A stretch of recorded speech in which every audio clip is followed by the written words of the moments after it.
Hi, and welcome to the DM's Travel Book Club, a guide to the planes. Each episode, we explore one plane of existence as outlined in the Great Wheel Cosmology in the role-playing game Dungeons & Dragons.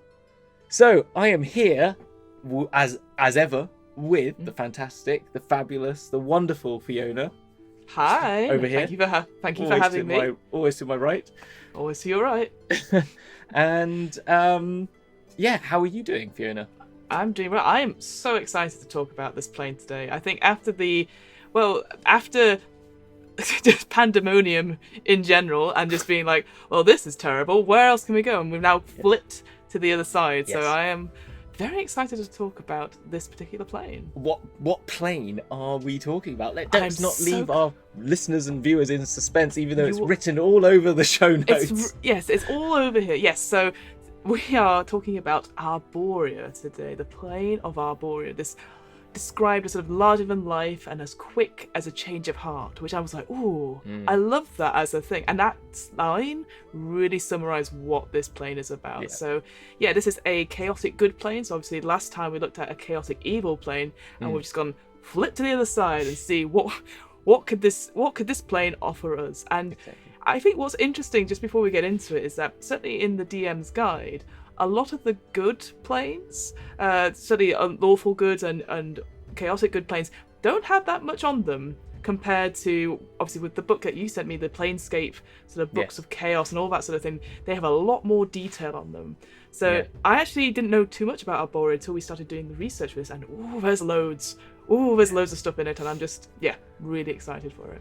I think that's a really good point, actually. I think that D&D, sometimes people suffer with the, like, oh, it's good, therefore it's boring, or something like that, or that there's nothing, people aren't interested. And actually, and I'm going to be honest, after The Abyss last week, which is really in-depth and really, like, you get really into it, and it's got so much to it, and the sort of creativity that you can have that we even talked about the fact that there's infinite layers, so your, as a DM, ability to uncover all of that is great.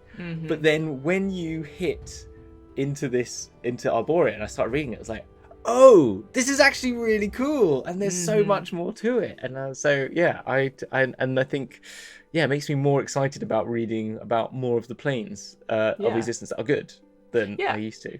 You're right. I think a lot of adventurers are always like, let's go deal with evil, let's go sort with evil, and stuff like Arboria and the other sort of good aligned planes, they don't be like, well, why would you go there to fight something, perhaps? And so as a setting, maybe people aren't aware of it, as I certainly wasn't aware of it, and actually sort of diving properly into it and actually reading about it, and thanks to this Planescape book, The Planes of Chaos, there's a lot more into it. So I will recommend it every time we do an episode. Highly recommend looking at this book, because it gives you so much detail for it. So I'm going to give you a quick overview of what Arboria is. So if I was to describe it to you, think of it as a place that's got violent moods and deep affections.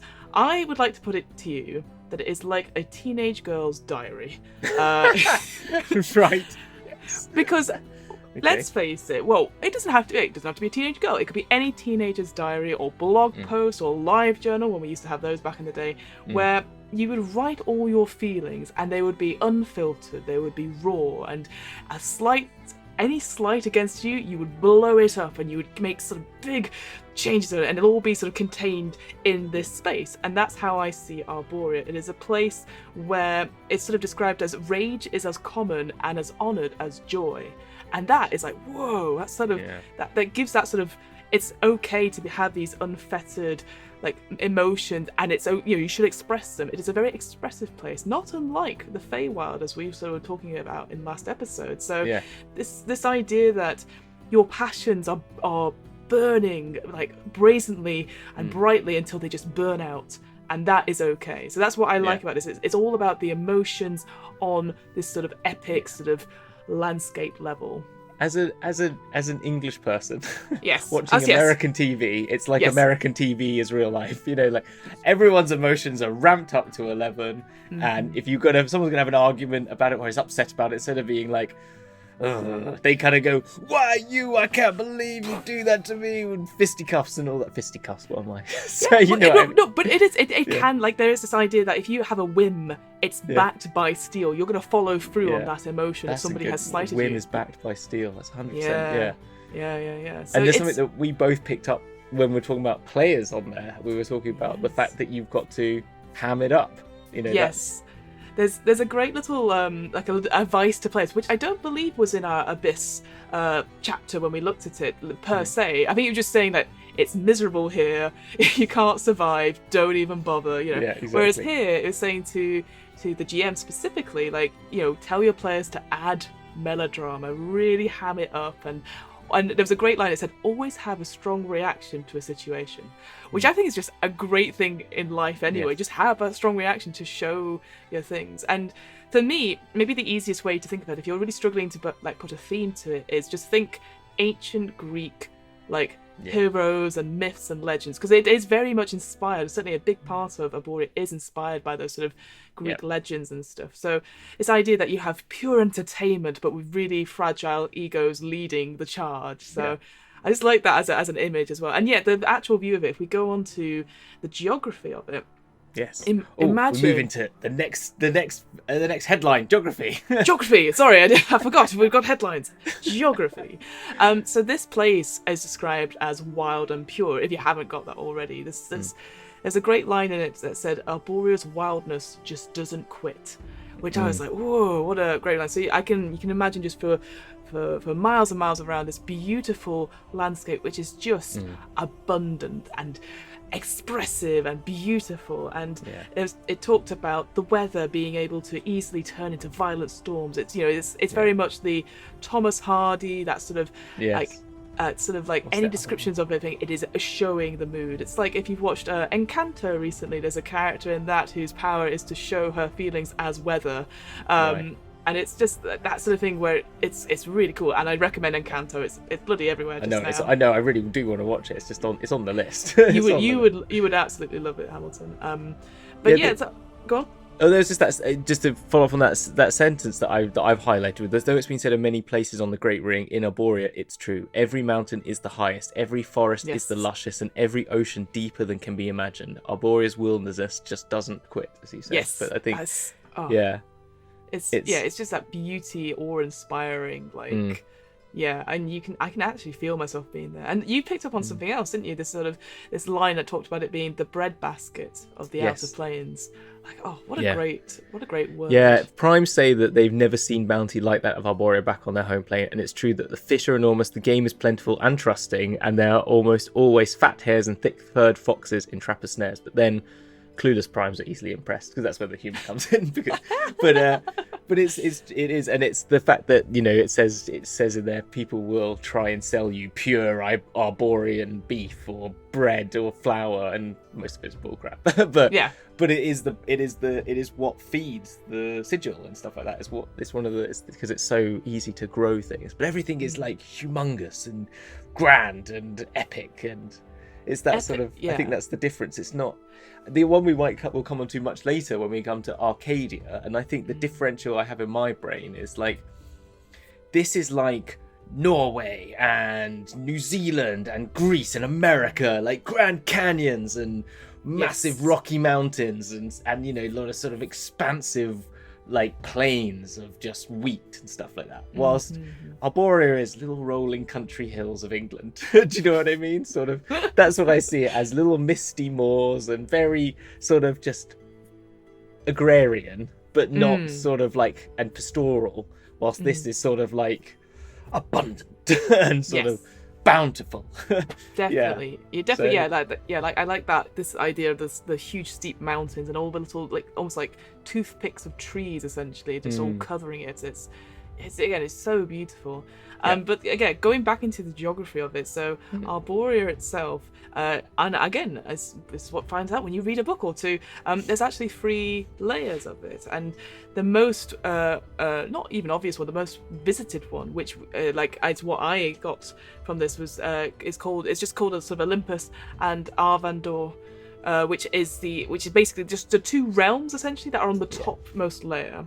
And what again they talked about that these two realms are sort of separated by hundreds of miles of unclaimed wilderness, so you've got them on each side, but they are, this whole layer is talked about as if it's convexed, and each of these realms occupies the highest pinnacles of the land.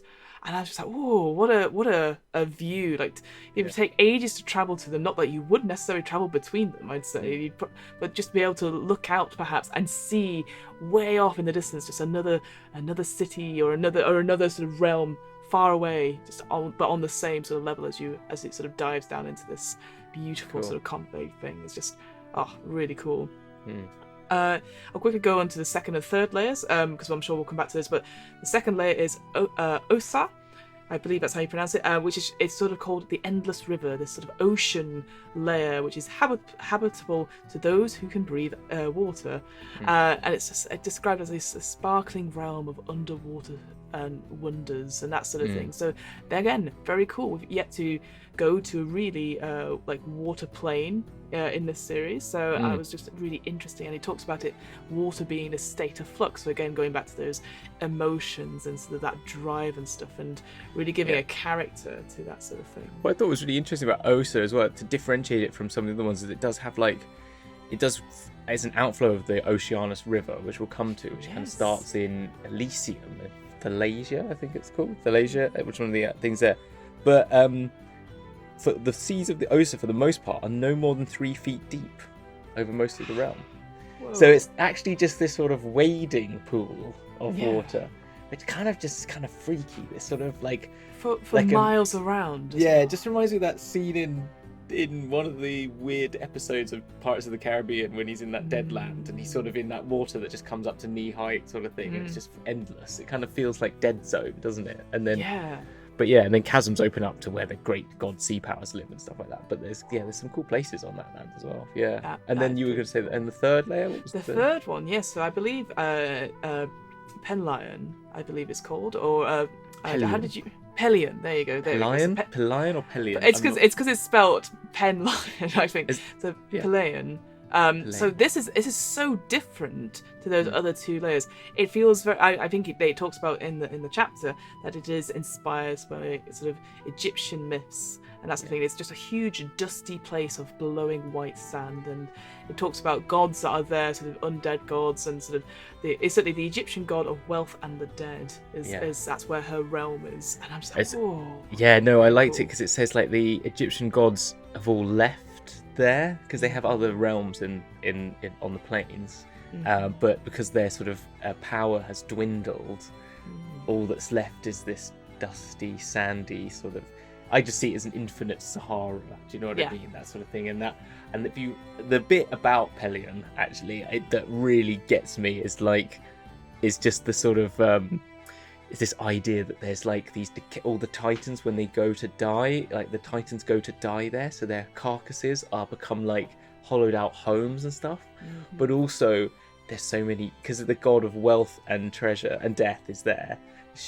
Everything is worth that you see is worth, like, seems like it's worth so much more. So you would covet your friend's like really cool axe much more because it will look so much more shiny, and every single piece of treasure, and there's this feeling that everywhere around each corner there is a danger, but also something exciting. You know, so you want to keep that sort of like want to keep going further into the desert for that mirage, that little bit of treasure. And buried beneath are all the riches of the Egyptian gods. So you could imagine a really great sort of like proper, I don't know, like The Mummy slash, you know, those sort of classic. The Mummy Returns, all of those. Yeah, films. Pulp fiction, those sort of pulp movies from the 30s, like Indiana Jones, sort of like, let's go to this realm where all these dead gods are, and let's go plunder some sort of deep pyramid hidden underneath the sands. Yeah, definitely. Yeah, I'm up for that. I'm up for that. But instantly, there you go. So it's really looking at Arboria before. Again, apart from this like sort of pastoral sort of landscape, there's so many things you can do there. So instantly, when you say like the ocean layer and sort of Pelion's lair, like this idea that you could go and adventure there. Why wouldn't you go reclaim a trinket, go see an underwater sea wonder, that sort of thing? And I would not necessarily connect it to Arboria, but again, it just happens to be another layer that's not necessarily visited that often. So I would definitely want to bring those back into sort of as adventure hooks, perhaps, if I was running this at a high level, for sure.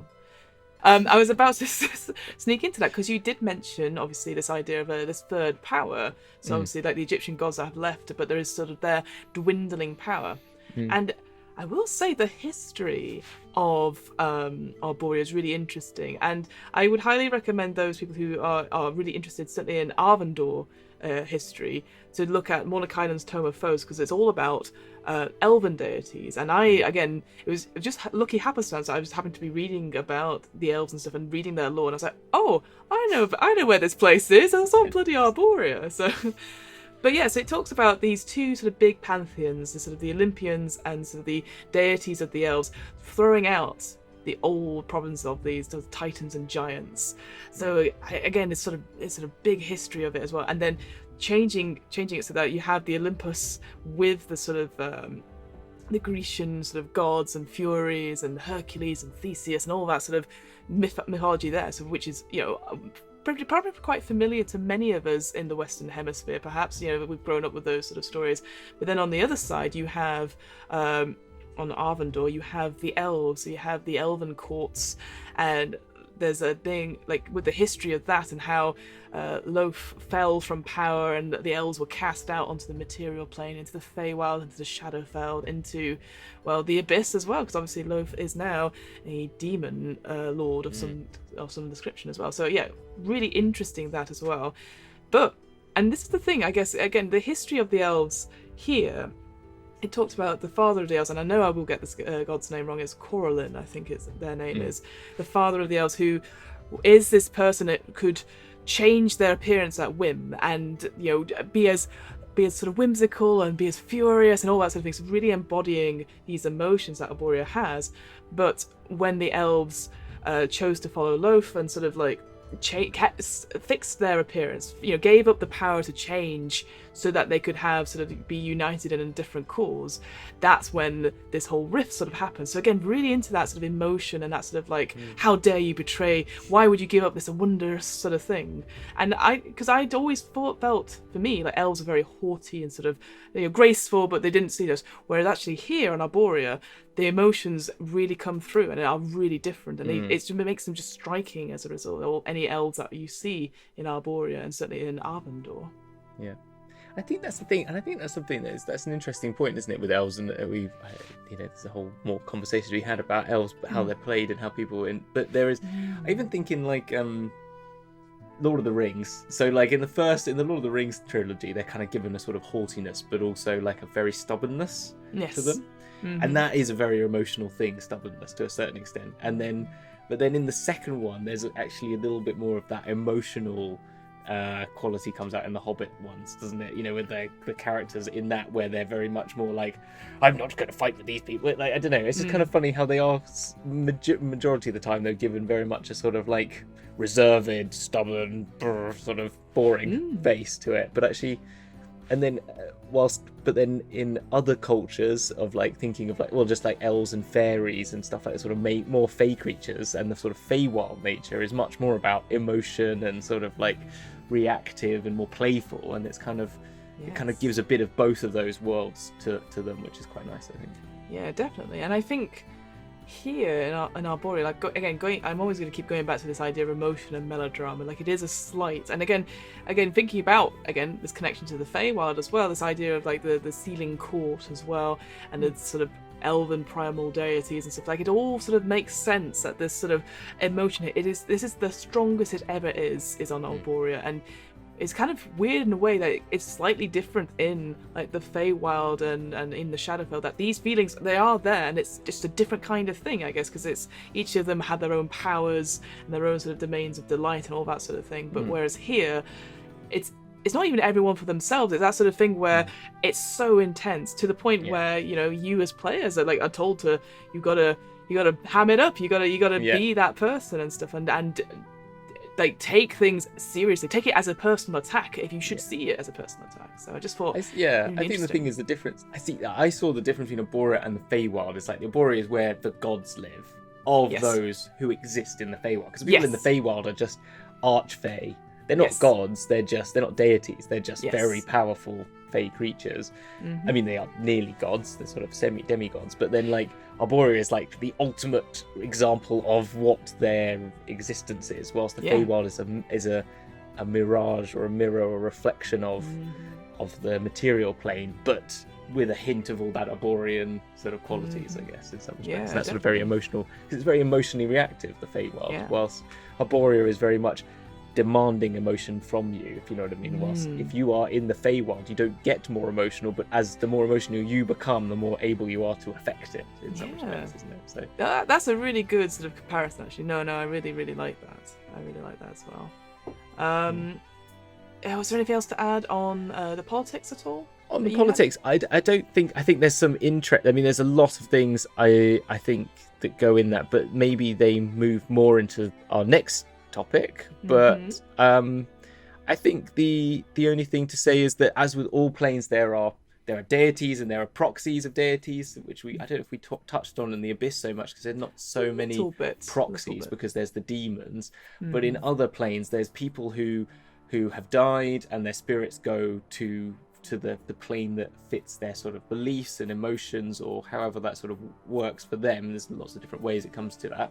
But a lot of elven people who follow the gods that are held in Arborea would then become proxies as their spirits pass away. They're human, they're living bodies, spirits. They move there, and so proxies are these people who live there. They look like real people. They don't look like, but they are one with the plane, very much related to the plane. And so for both the Olympians and the elven courts, there will be beings that sort of exist in that.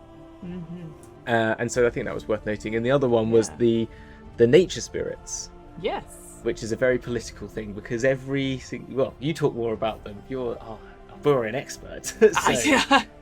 I mean, like from the brief bit I'm reading, I was looking at, like, it just feels like every stream, every sort of natural thing, there is a spark of life, this thing in it.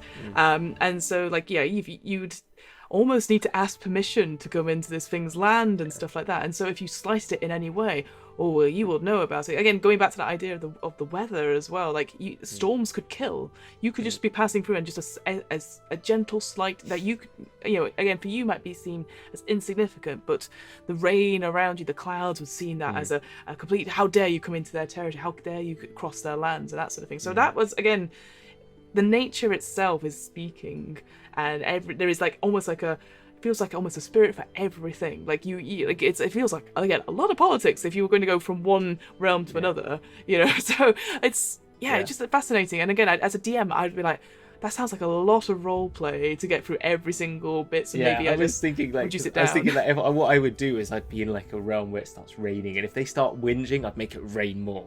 And the whole point is they're meant to go, bring it on, and sort of really go for it. But if they start whinging about, it's raining, then it's just going to be like, right, this is getting worse. Because that feels like what they would rather than standing up to it, which I think it would appreciate. Yeah. Exactly. So sort of say, sort of getting a lightning rod out and trying to attract the lightning. Come on if you're hard enough. Yeah, exactly. Absolutely. Yeah. Cool. So go for it. The next setting then is population. Yes. So we talked a bit about the population because it always they overlap with politics, but whom else is existing in this realm? Whom else? Quite a few other sort of people doing it. Again, it's described itself as this land of huge appetite and broad emotions, which I assume could be affected most people. And it talks about, again, this idea it's very ancient Greek inspired, as like, it's bound by ancient traditions and superstitions. So the denizens here will probably follow loads of traditions, and certainly talks about, and I'm sure we'll get onto this a little bit, this idea of rituals for everything. This idea, like, again, you can imagine going to pray at a temple perhaps to get good luck, or to leave stuff at a shrine. Certainly, certain types of magic, again in the different section, it talks about doing rituals for it, which is very different, again, looking back at the Abyss, which was always like, no, go away. Run away. There's no do ritual. It. There is just Yeah, okay. But yeah, I like there's a description, there's a line that talked about it that, like, I think it was the petitioners. So I would assume that the peoples of it are as varied as the trees, which I thought was a very beautiful way of describing that. Also, you can have any numbers of different types of people or races here. But I think the one you're sort of referring to, and I know I'm going to pronounce this wrong, is it the Bachi? Or the Bacchae? The Bacchae. Yes. I think that's how you pronounce it, yeah. I like them. Yes. No, they're fascinating. So it's essentially this idea of this half-made mobs of peoples, of individuals who are about pleasure and destruction. And they roam the countryside like an almost continual, movable celebration. Party bus. But it's that sort of thing where I can imagine you're walking through a glade or something like that, and you hear just music on the sound, and you see like a satyr or two, and then suddenly, you're in, and it's just comes to town, basically. Yeah, it's literally Leeds and Reading Festival. Exactly. I just kind of had that more like that sort of like Rio de Janeiro sort of festival sort of idea, like the big sort of. I can't remember the name for the term of the drums, but the big drums that that you always hear playing in those, and the sort of like samba music coming in, and people like with tambourines. Everyone's always got a tambourine. Do you know what I mean? Everyone's got the little like what are they called now? Not the clackers. Something else. Maracas. Well, the maracas, and I think anyway, it doesn't matter. Yeah, I know what you mean. Castanets. Castanets, that's the one. We're both doing castanet emotions at each other. Castanets. But everyone's getting involved. If you live in London, you might have remembered from about 10 years ago, there used to be a thing where you could cycle on something whilst it was a bar. Did you ever see that? It's still around. It's still around. Bloody hell, I thought it was died a death. Where it's like basically you just be walking, you'd be in your office at like 3 o'clock on a Friday, and suddenly you'd hear like, and it's just like these people cycling whilst drinking, which means they're getting way more drunk than they should do at 3 o'clock on a Friday afternoon. They always driving, like by technically driving. It's because I ever so see them so, but obviously when I'm walking, I always seem to overtake them because they're like. Because they're exactly they're to cycle whilst they look like we're lost. And there's the poor 3 people who are the bar staff who are actually driving the thing, who are really having to cycle. These 18 people. Anyway, it just reminds me a bit of that, but better. It sounds like it sounds a lot better than that. But I love the idea of using that as a metaphor. Essentially, there is maybe some sort of party car. I just imagine that they all go past. And then about 20 minutes later, this lot of people come past on the shitty bike thing. But and that you can, if you like, you can't. It says in there, you don't. No one unwillingly becomes part of it, but once you become part of it, it's very difficult to leave it. Which I love that as an encounter idea. Like, you'd be like, well, come, friends, please sit, drink, and then obviously be merry and tell stories. Because I can imagine it being a proper like, ha, congratulations, great story. And then you're like, years passed. Days passed, and you're not. Yeah, you have to do like a saving throw or something. Yeah, exactly. I can imagine it's just like you're surrounded by wine and cheese and grapes and like it's just like just a constant sort of like what I would see as like decadent food for ancient Greeks, that sort of thing. Maybe even like again, ancient Greek households, they'd all, instead of like sitting normally, they'd all be like lying on a couch with their feet up and all that sort of thing. That's I remember. I don't know if it was I remember the Romans used to do that, laying on benches whilst eating. Yes, which is terrible for you, by the way. Don't do that. It's not good for your tummy. But just eating. Well, basically until just decadence is exactly it, isn't it? And there's something great about that in some respects, in that sort of emotiveness of it, that sort of feeling of just like you could really put it as like some sort of like big birthday party type thing that you just happen to stumble on, and you have to go and be a part of the party. Otherwise, if you say, I'm really sorry, we have to leave, and then the whole crowd goes, what? Like, well, this is where it reminded me of something I was watching just before we started recording this. I watched that What If episode of Thor, when Thor is an only child. Have you seen that one? Yes, the party one. It's the party in Midgard, and they're saying that it spreads across the world, like no one can stop it. And I was like, it's the Arborea, it's the thing from D&D. They're blatantly Planescape fans. Absolutely, or it's all related. But yeah, there's something. It's kind of, I love that. But you're right. Like, whilst this is more of, I'd say it's more Greek inspired than Norse inspired. Absolutely. Thor in certainly the recent Marvel films, like if you think Ragnarok's for sure, like this, and certainly early Thor as well. That Thor, basically not Thor 2. Another. That's sort of like haha, yes, and because obviously.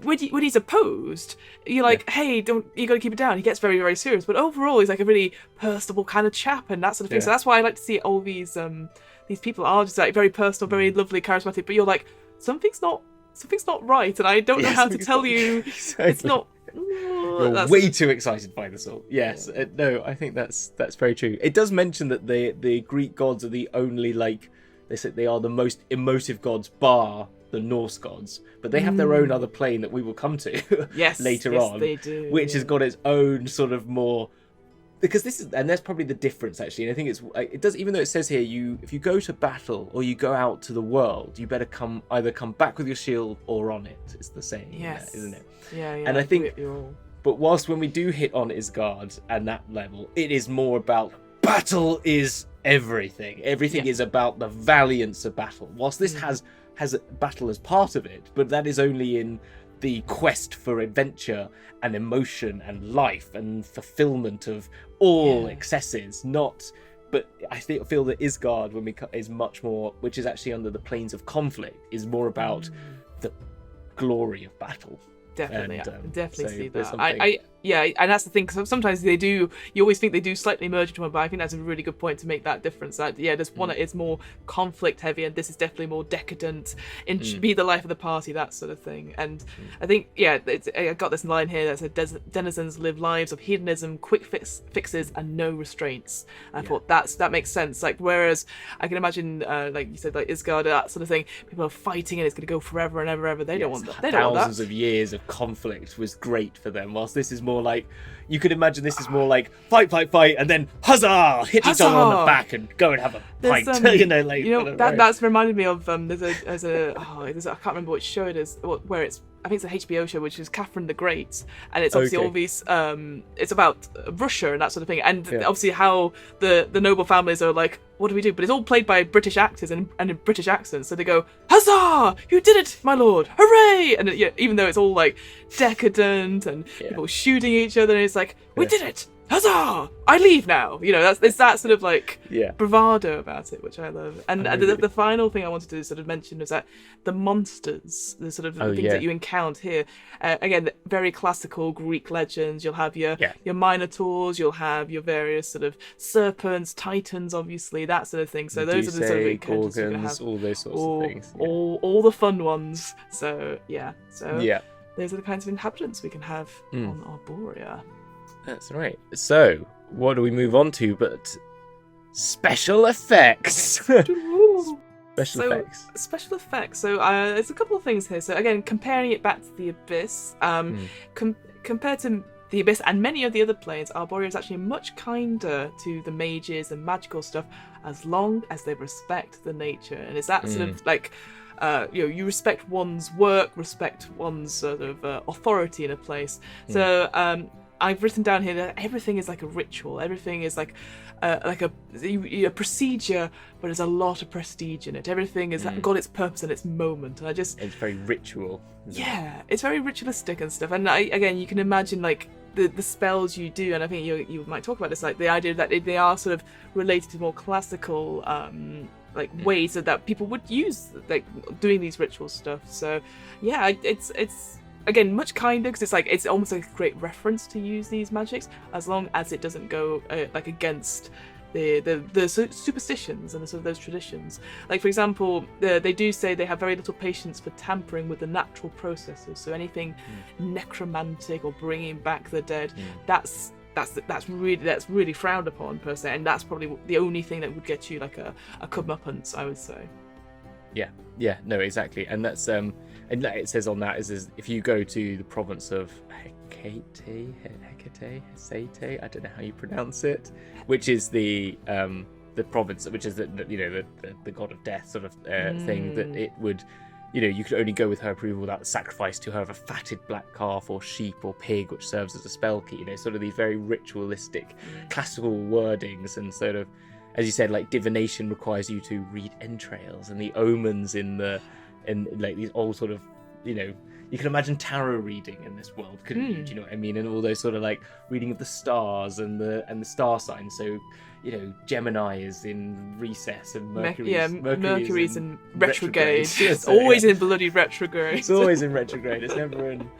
Yeah, I love that. Sci-fi grade? What's the opposite of retro? I don't know. No idea. No idea.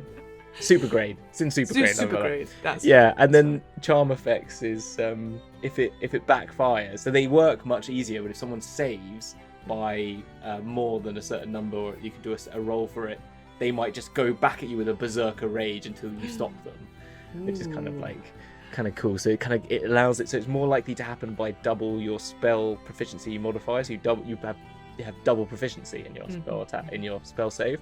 But if they save it, then you get you might get them fighting and stuff like that. But that's interesting. Again, it's that idea of that sudden reaction, a very strong reaction to something like, "Hey, you just tried to charm me." What? Yes, sort of like straight up for almost all the way up to 11, which I absolutely, exactly. Again, that idea that these are very sort of almost classical in a way, but at the same time, if they go wrong, it's really bad news. So yeah, very different to the Abyss. Other than that, there was the other spell. We've talked a little bit about the other special effects, which is just that everything is turned up to 11. So that is really, you know, the characters have got to ham it up. You've got to act like you're in the Globe doing some Shakespeare. Yeah. Your best William Shatner impression. Exactly.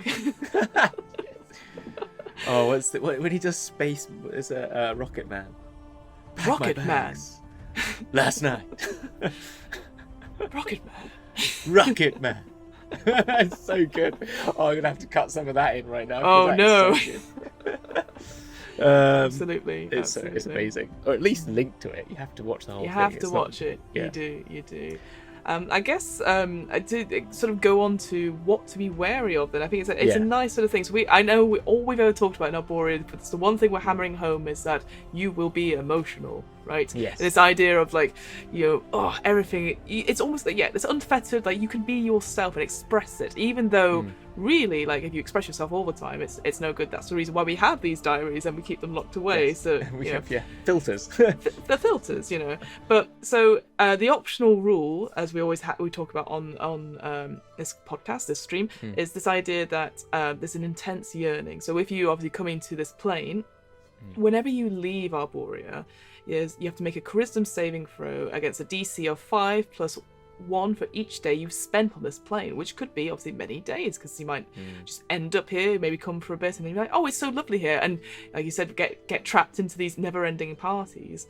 On a failed save, you become afflicted with a yearning to return to Arboria, and for as long as the effect persists, you have disadvantage on ability checks, which I feel that's pretty brutal. Like it does say you can repeat the saving throw at the end of a long rest, or it gets dispelled by good or evil. But I'm like, I feel like the longer you've been there, the stronger the yearning. So it takes several rests. I would say that. I feel that's the thing. Before you would do it, you would play it that way, but it happens in other planes. I believe Elysium does the same. Yeah. You can't, once you leave, you don't want to leave because it's so peaceful and beautiful, and like I think Arcadia has a similar one, but I can't remember. I think others have different effects, but the longing one is a common one, because absolute yearning to be back and to be able to express who you are, and like. But it's I guess it's interesting because it's actually this is where you'd want to be, because this is where you can truly be yourself, and it's like, but yourself. It's not great. I don't really see it as that. Is that what it says in the book? It's just the way I would interpret it, right? Because then you're like, like again, going back to my really poor example, I'd say, of writing a diary. But like, you say all these things, but if you ever read them back, right, you go, oh, what a jerk, you know? Why? Oh, you wouldn't be friends with that person. I guess it's that simplicity of like the simplicity of truth, isn't it? Like I really respect people that are like very honest about like what they, you know, like their thoughts. Like I know people that would be like, if they don't like someone, they would just tell them, I don't like them. You know, like they would just go up and say, I just, you know, like, sorry, I don't want to spend time with you. Like, do you know what I mean? Like they would do that. And I think it's something, but even like in good ways as well, because then when they say like, actually that's amazing, you honestly believe them, and there's something kind of ridiculously refreshing about someone that's so ridiculously honest that the good or the bad, that you then can really trust that, and there's something about that. So I can imagine that being quite attractive a thing. Yeah, it's like that movie Invention of Lying, where actually it becomes ridiculously horrible, because not everyone would be horrible, but like there is something about it that is, there's a positivity and there's a negativity, isn't there? That the white lies are lost, and the social interaction, the community, and being not, like as in being generally not being an arsehole to people, but there's also that sort of like, you know exactly where you stand with everyone, so there's something kind of... But I guess with Arboria, it's coupled with that thing of instant reaction and having that, like, because you'll maybe if someone comes up to you and says like, I actually don't like you, you might initially feel a gut thing going, fuck you, is that sort of like, like, yes, I mean, it's a horrible thing. So and then you'd be like, turn that up to 11. Yes, exactly.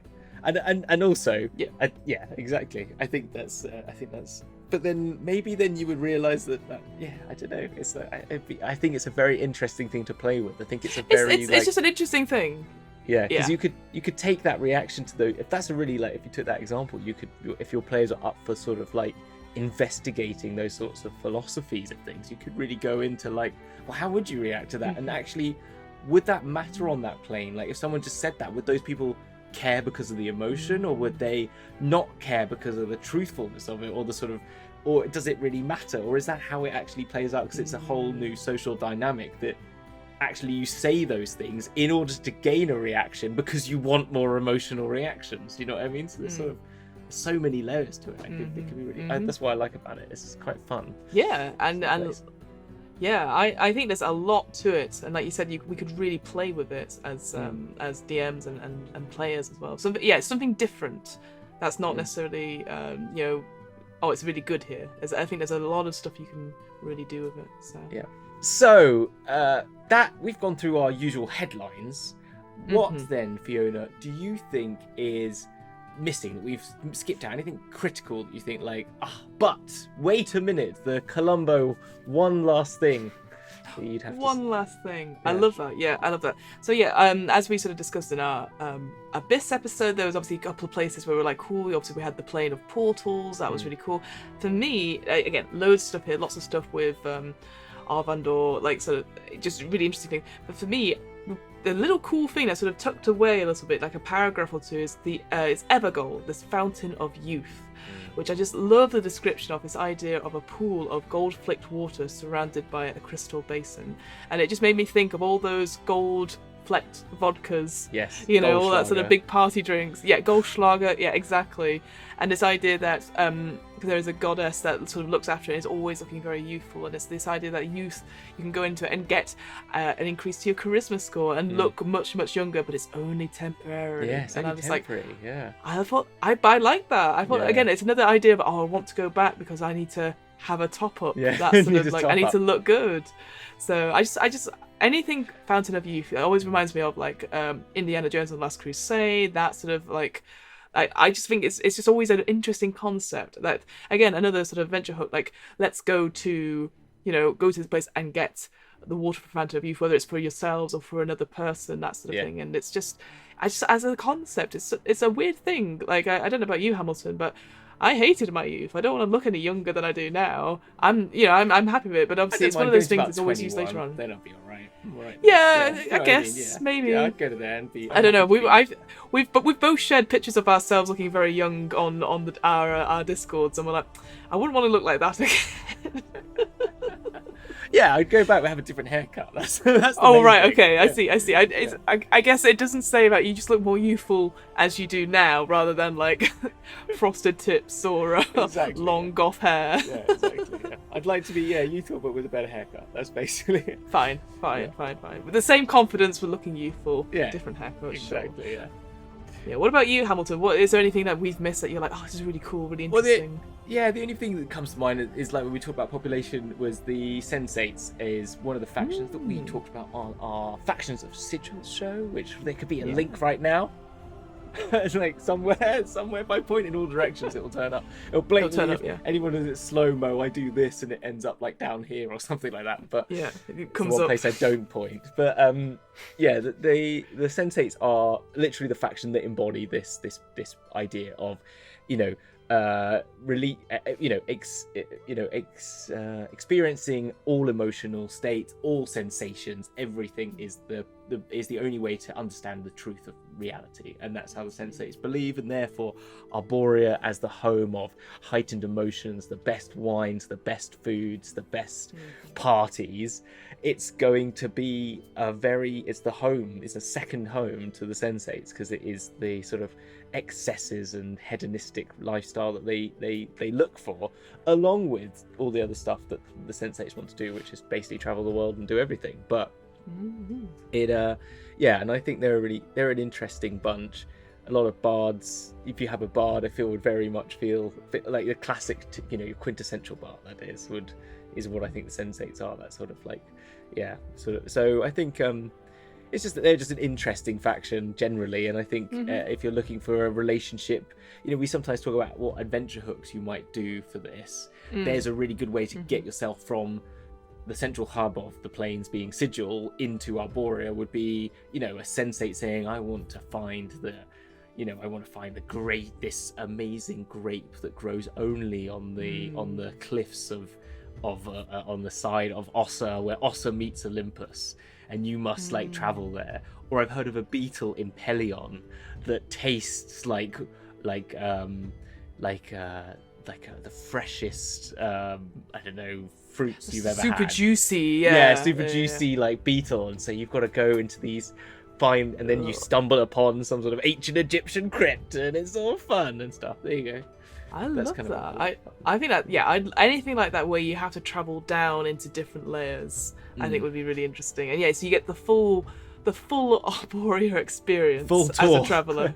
The full tour. Yeah, because again, it doesn't really describe like if the layers, or maybe I've missed this perhaps, where the layers are, if they're on top of each other, if they're all slightly separate or something like that. But I just like the idea that you keep going down and then suddenly you get to Ossa, and it's just that water for miles and miles and miles, but there's no, but there is a sky, but you're not sure like if Olympus and the thing is that they still always say with like the planes and the layers is that the layers is such a bad name for them, because it's just like one may merge into the other. Like in the Abyss, you might just walk down an alleyway and then you're in the 484th layer, the next minute you're in the 627th layer. It just doesn't, it's not like they're literally, they're not like a cake per se. It's exactly. all sort of sometimes in and out. Exactly. And so I see the Ossa, they say this, the banks of Olympus go out onto Ossa, so you sort of like there's I can't remember the city that's on the edge of it, and then so that then goes into the water,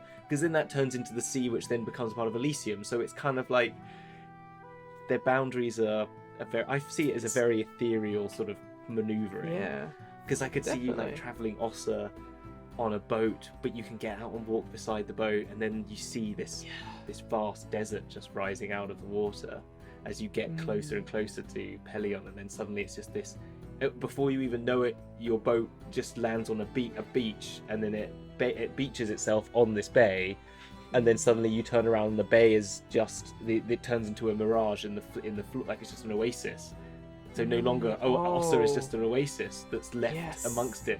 So actually surrounded now just by desert. So it's not like you see a sea at the edge of you. You just see this desert, and you've got to find that oasis again to get back. Whoa. That is almost mind-blowing in a way.